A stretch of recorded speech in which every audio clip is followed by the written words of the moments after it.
স্বৈরাচার আওয়ামী লীগ পালিয়ে গিয়েও দেশকে অস্থিতিশীল করার জন্য উস্কানিমূলক কর্মকাণ্ড করে যাচ্ছে বলে মন্তব্য করেছেন বাংলাদেশ জামায়াতে ইসলামীর আমির ডাক্তার শফিকুর রহমান।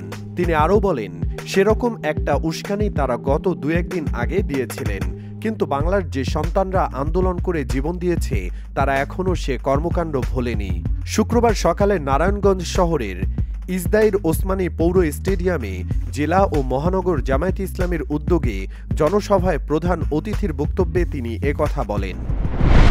বিএনপির অন্যতম ভাইস চেয়ারম্যান ও সাবেক মন্ত্রী বরকতুল্লাহ বুলু বলেছেন, পতিত স্বৈরাচার শেখ হাসিনা এবং তার দোসরদের বিচার না হলে বাংলাদেশের মানুষের মুক্তি আসবে না। শুক্রবার দুপুরে বাংলাদেশ সাম্যবাদী দল ML এর এক আলোচনা সভায় তিনি একথা বলেন।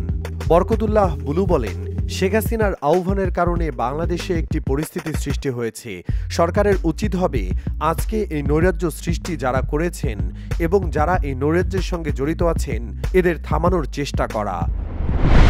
হাইকোর্টের রায়ে সরকারি প্রাথমিক বিদ্যালয়ের সহকারী শিক্ষক পদে নিয়োগ বাতিল হওয়া প্রার্থীদের বিক্ষোভ সমাবেশে লাঠিচার্জ ও জলকামান ব্যবহার করেছে পুলিশ। আজ শুক্রবার বিকেল ৩টার দিকে প্রধান উপদেষ্টার বাসভবন যমুনার সামনে এ ঘটনা ঘটে। এতে বেশ কয়েকজন আহত হয়েছেন।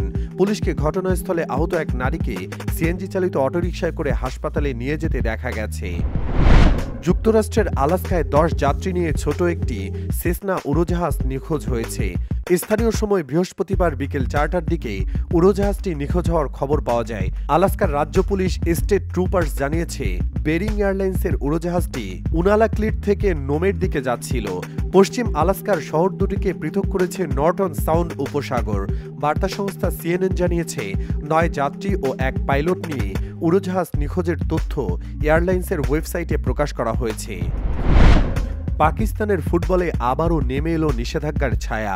সুষ্ঠু ও গণতান্ত্রিক নির্বাচন নিশ্চিত করতে ব্যর্থ হওয়ায় পাকিস্তান ফুটবল ফেডারেশন PFF এর উপর নতুন করে নিষেধাজ্ঞা জারি করেছে ফিফা।